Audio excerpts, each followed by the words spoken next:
Estamos de volta ao último bloco do Tira Dúvidas de hoje, que conta agora com a presença da professora Leonora Campos e do professor Vinícius Braz, da área de Ciências da Natureza. Participe você também dessa conversa, ligue para o nosso telefone fixo ou envie uma mensagem para o nosso WhatsApp. Estamos esperando a sua participação. Enquanto você envia as suas dúvidas, nós vamos relembrar mais alguns conteúdos da área de ciências. Seja bem-vinda, professora Leonora, tudo bem? Obrigada, Cláudia. Boa tarde, né, a todos, aos nossos alunos, professores, família e pais e mães que assistem e os nossos colegas aqui do estúdio.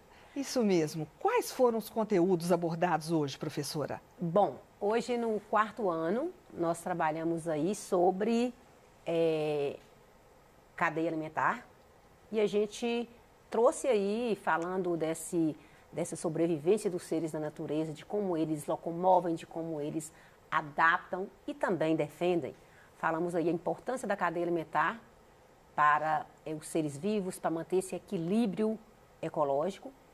No 5º ano nós falamos sobre matéria e energia, abordamos aí as diferentes formas de energia, como que ela é utilizada no nosso cotidiano. Falamos também assim como que é importante a economia da energia e abordamos assim muita coisa em relação à matéria e à energia. Já no 6º ano nós trabalhamos aí sobre misturas no cotidiano, falamos aí vários tipos de mistura, aprendemos a separar misturas e até abordamos aí também sobre como as transformações químicas que ocorrem em uma mistura. Foram assim uma manhã maravilhosa aí com as aulas de ciências, muito prática mesmo. Perfeito. Então vamos agora a mais uma pergunta do Luiz Fernando, do Colégio Martins Pena de Nova Iguaçu. Professor, os protozoários podem ser decompositores como os fungos? Então, boa pergunta, Luiz, sempre aí participativo, né? Então, quando, se Leonora quiser complementar também, a questão dos protozoários, né? Eles não podem ser considerados como decompositores, Luiz, porque é o seguinte, o que acontece? A gente considera decompositor aquele ser vivo que vai, né, que a gente costuma falar que se alimentar da matéria orgânica, nem decomposição, ou seja, dos seres que já se morreram ou tudo mais, quando vão estar lá no solo. Mas quando a gente fala esse decompor a matéria orgânica, o que eles vão fazer? Através, então, né, dos nutrientes ali presentes no solo, restos de folhas, de animais mortos, eles conseguem pegar esses nutrientes, decompor e devolver à natureza. Então, igual a questão aí dos fungos e das bactérias, eles conseguem, então, fazer isso. Por exemplo, eles, através, então, da decomposição de uma simples folha que está lá, eles conseguem devolver aí na natureza amônia, nitrogênio, que vai ser necessário para as plantas e para outros seres vivos utilizarem. Então, eles devolvem aquilo, né, que estava inserido dentro de um corpo de um organismo para a natureza. Os protozoários, eles não conseguem fazer isso. Os protozoários, eles são animais, né? Animais nada, eles são seres heterótrofos igual a gente, os nossos animais. Eles, então, o quê? Eles se alimentam de outros seres vivos, mas não conseguem fazer essa devolução da matéria para a natureza. Perfeito. E agora uma pergunta para a professora. É da aluna Heloíse Rodrigues. Ela é de São Gonçalo do Rio Abaixo. Ela está no 5º ano. Se tiver vários aparelhos ligados em uma só tomada, há risco de curto-circuito? Se sim, por que isso acontece?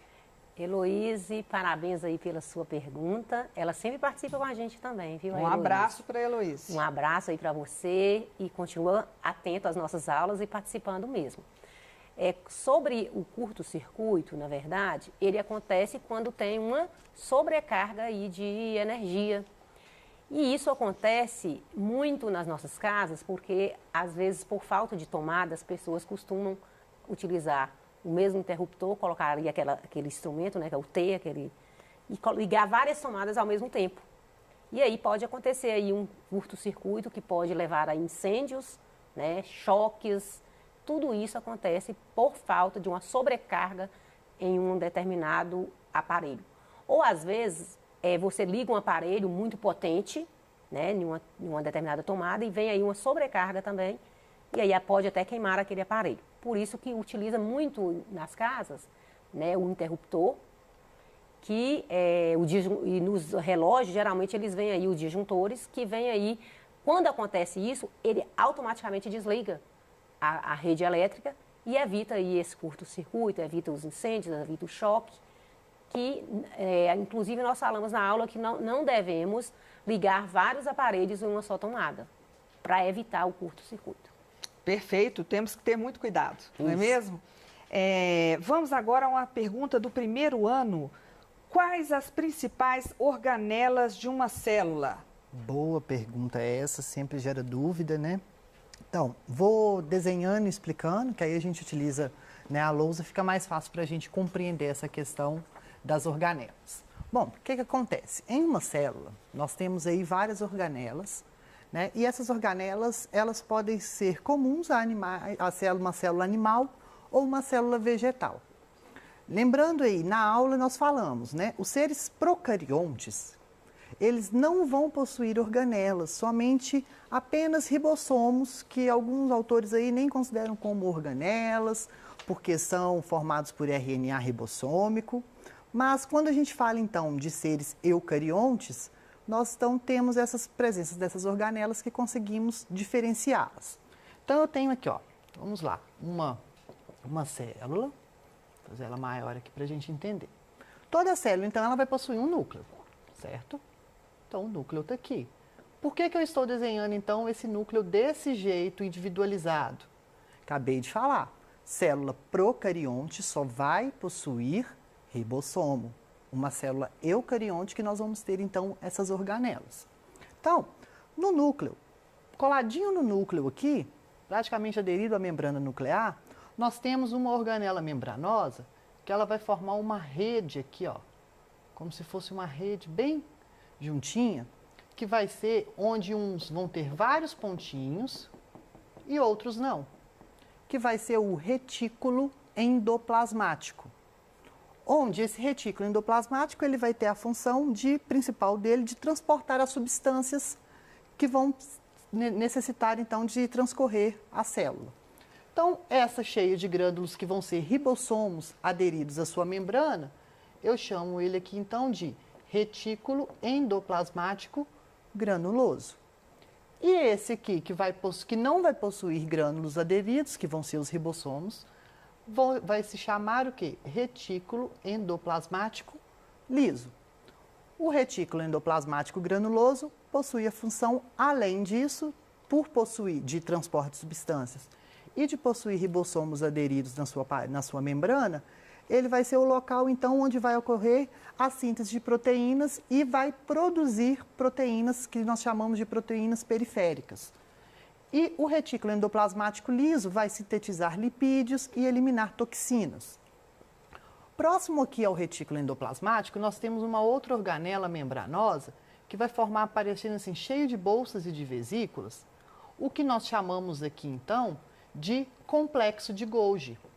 Complexo de Golgi, que vai possuir a função, então, de secreção celular, de armazenamento de substâncias.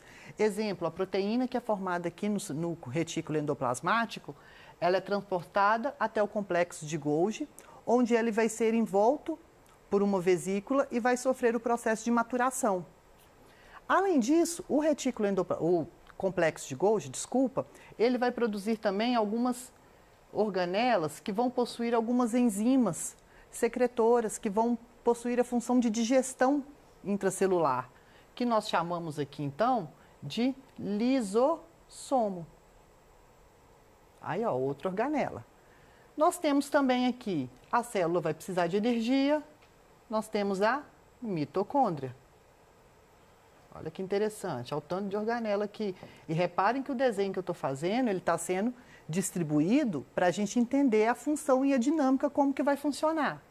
Nós temos também aqui uma outra organela, que também vai ser parecida com o lisossomo, que ela vai ter a função de eliminação de toxinas. Por exemplo, nosso corpo, ele possui, dependendo de alguns processos, ele produz água oxigenada, né, que é o peróxido de hidrogênio. E a água oxigenada ela vai ser tóxica. Então, essa organela aqui, que nós chamamos de peroxisomo, ela tem essa função, então, de eliminar essa água oxigenada que vai ser, caso a gente produza, que seja tóxico no nosso corpo. Então, eu falei dos retículos, do complexo de Golgi, da mitocôndria, do peroxissomos. Tem também aqui na célula animal os centríolos, que vão ser responsáveis, então, são essas organelas aqui em dupla, vão ser responsáveis em auxiliar na hora da divisão celular, na separação, então, das cromátides irmãs ou na separação dos cromossomos homólogos. E na célula vegetal, nós vamos possuir ainda o cloroplasto, tá? O cloroplasto, ele vai ter a função aí, ó, fotossíntese, tá? Cloroplasto. E além disso também nós temos o vacúolo. O que que vai ter o vacúolo? Vai ser uma organela, uma bolsa aqui. Por que que eu estou fazendo ela desse jeito? Porque ela vai ocupar grande parte da célula, que tem a função de armazenar aí, ó, vacúolo. Tem a função de armazenar água, às vezes a célula vegetal ela vai precisar de crescer, então esse vacúolo armazena água, puxa a água, e essa água, então, esse vacúolo vai crescer e vai aumentar aí o tamanho dessa célula para que ela possa, então, crescer. Então, essas são as principais organelas presentes em uma célula eucarionte. Muito obrigada, professor Vinícius, porque agora nós vamos responder a Luísa. Ela é da Escola Estadual Maria de Magalhães, ela é de Araxá, 6º ano. Poderia explicar o que é reagentes e produtos? Muito bem. Araxá sempre participando também, né? Quando a gente trabalhou muito aí sobre as transformações químicas em uma mistura, nós falamos demais aí sobre reagentes e produtos, só mesmo uma introdução aí, porque na verdade o aluno do 6º ano ele vai ver essa matéria lá no 9º, mas a gente sempre dá uma introdução aí no 6º, e de uma forma bem simplificada a gente trouxe aí que as reações, as transformações químicas, elas são representadas por uma equação e que antes, tudo que você tem, antes de ocorrer uma reação química, são os reagentes, pós ocorrer uma reação química, produto. Inclusive no PET deles, né, do 6º ano, tem uma questão lá, onde tem uma receita e pede para separar o que é reagente e o que é produto. Então aí, no caso lá da receita, todos os ingredientes, antes de ser misturados, são os reagentes.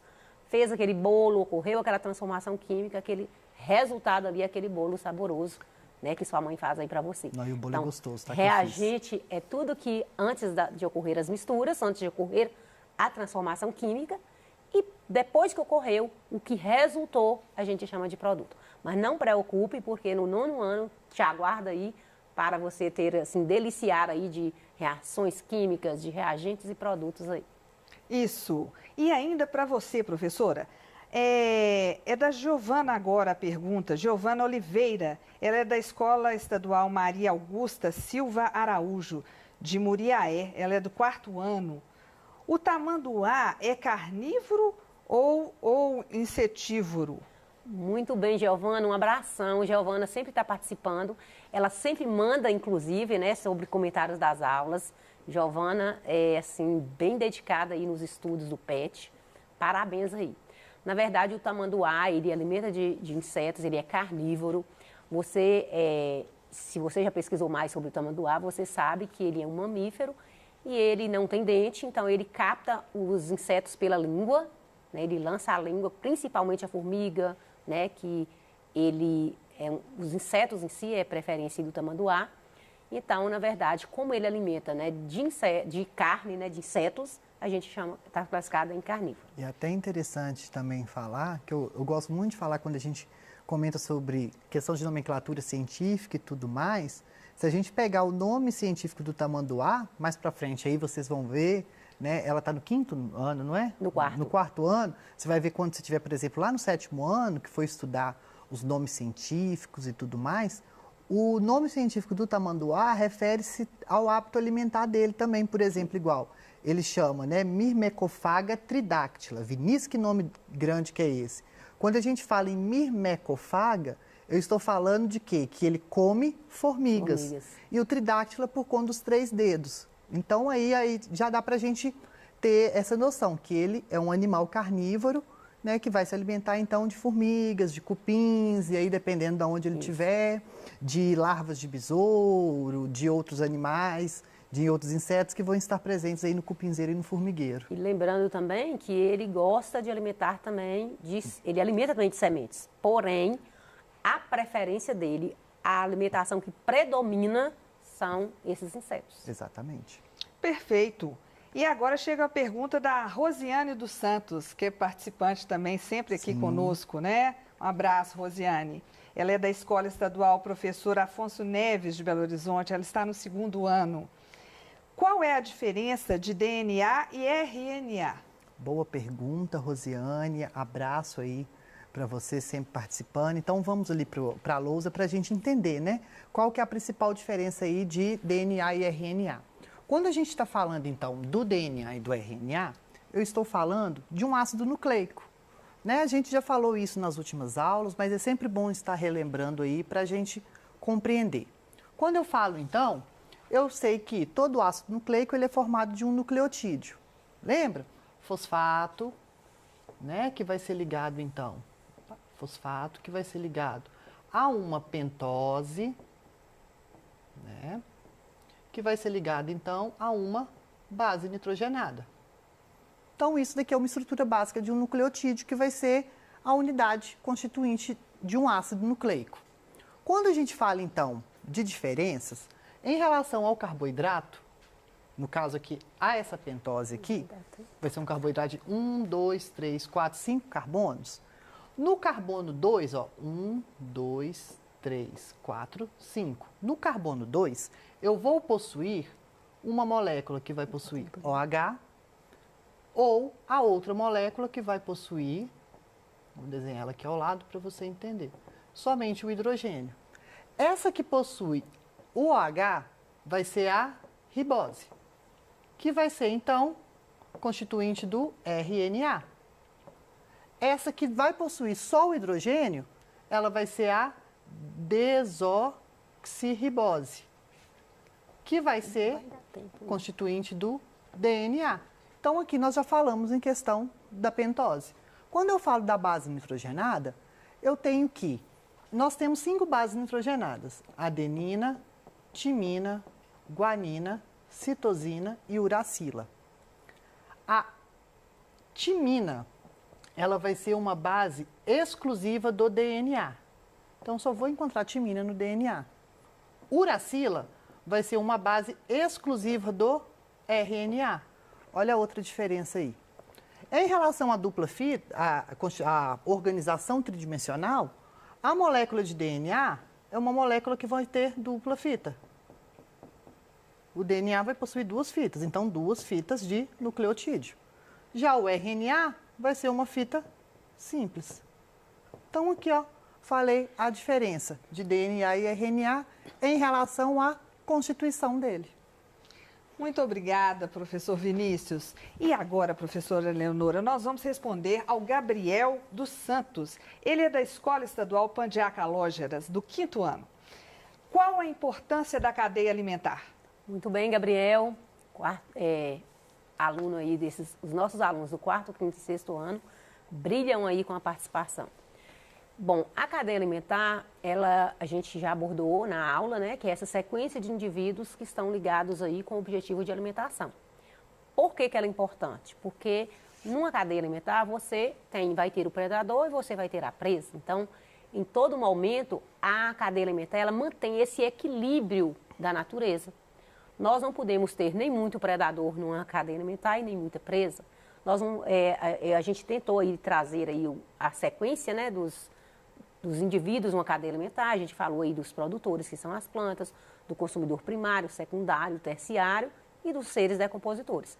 E, no entanto, todos eles são importantes aí na cadeia alimentar, porque todos contribuem aí para o equilíbrio. Se faltar o consumidor primário, vai ter uma sobrecarga aí de produtores, vai ter um grande aumento de outros seres vivos. Então você percebe que todos os seres são importantes na natureza. Embora tenha alguns venenosos, tem alguns que você acha mais bonito, outros você não gosta tanto, mas lembrando que todos os seres são importantes na natureza e eles exercem um papel importante no equilíbrio ecológico. E a gente também, se a gente for olhar a questão da importância da cadeia, né, Leonora? A gente tem a questão da energia, né? Também, que é graças à transferência. cadeia alimentar que a gente, o quê? A gente só adquire energia porque a gente vai se alimentar de um outro ser vivo e esse ser vivo se alimentou de outro e isso garante o que que a gente fala? Esse fluxo de energia, né? Que um vai cedendo energia para o outro, vai transferindo a energia para o outro até chegar no decompositor que retoma a matéria, joga a matéria toda lá, igual a menina está no quarto, né? Vai ver isso mais para frente, volta para a natureza e aí as plantas vai lá, volta com tudo isso a esse ciclo. Permanece o ciclo e mantendo essa dinâmica aí que a gente tem na natureza. Inclusive, a gente abordou, né, na aula essa transferência de energia. Acho que teve uma aula aí que a gente abordou só isso, né? Mostrando de como que esse fluxo de energia é passado de um ser para o outro e qual que acumula a maior quantidade de energia. Porque na natureza, como se diz Lavoisier, nada se cria, nada se perde, tudo se transforma. Então, esse ciclo ele é fundamental aí para manter esse equilíbrio. A natureza é perfeita, Perfeita. né? Vamos à próxima. É uma pergunta do 6º ano. Quais os fatores que aceleram uma transformação química?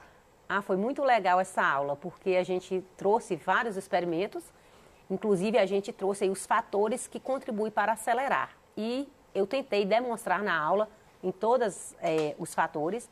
A gente falou aí da temperatura, trouxemos aí um antiácido, dissolvemos na água quente e na água fria, mostrando que a temperatura interfere, ela influencia aí nas transformações. Falamos dos catalisadores, né? Inclusive eu trouxe a água oxigenada e a gente colocou a batata para perceber de como que a água oxigenada, juntamente com o amido da batata, acontece uma transformação química aí, uma rapidez nas transformações químicas. Falamos aí também da concentração do substrato. Se você coloca uma colher de bicarbonato, por exemplo, num copo com vinagre e coloca 2, onde vai ser o processo mais rápido? Logicamente, onde você colocou mais 2 por causa da concentração. E falamos ainda da superfície de contato. Tentamos aí triturar um antiácido e colocamos em um copo e colocamos um antiácido inteiro. E nós percebemos que naquele que a superfície de contato era maior, o triturado, a reação aconteceu maior, mais rápida. Então, aí, a temperatura, a concentração do substrato, os catalisadores, né? Tudo isso interfere nas transformações químicas. E isso, Leonora, é até interessante quando a gente observa. São 2 coisas aí, 2 transformações químicas que a gente pode ver e que é naturalmente no nosso dia a dia. A questão quando você vai fazer pão, né, em um dia que você coloca o fermento lá e quanto mais quente está o dia, mais rápido o pão cresce, dependendo da quantidade de fermento que você coloca. E se o dia estiver muito quente, ele cresce tanto que chega até estourar, fica aquela história, cresceu demais e ela desinfla. E a questão também, quando a gente fala... pode perceber na hora que pergunta o pai ou a mãe, quando a gente está com a famosa queimação no estômago. Que aí o que a gente faz? Bebe lá um pouquinho de água quente, alguma coisa assim, a temperatura interferindo. Vai acontecer uma reação química aí que vai amenizar essa produção de suco gástrico que a gente tem e ameniza essa dor. Então, são coisas simples que a gente observa no dia a dia que aí, ó, a gente vendo aí os efeitos. Inclusive, até numa receita que a mãe faz, se ela não usar a quantidade certa nas misturas, o bolo não vai funcionar, o pão não vai dar certo. É isso. Muito obrigada, professores, porque nós estamos chegando ao final do Tira Dúvidas de Ciências da Natureza. Ficou alguma dúvida? Acesse o aplicativo Conexão Escola e envie a sua pergunta diretamente para o seu professor. Eu quero lembrar que o acesso ao aplicativo é gratuito e não consome nenhum dado da sua internet. Você pode consultar também o seu PET, o Plano de Estudo Tutorado, que está disponível gratuitamente para download no nosso site estudeemcasa.educação.mg.gov.br. E claro, Você pode assistir às nossas aulas quantas vezes quiser nas nossas plataformas digitais. Eu agradeço a presença dos professores e intérpretes de Libras e principalmente a sua participação. Um grande abraço e continue assistindo a nossa programação. Até a próxima!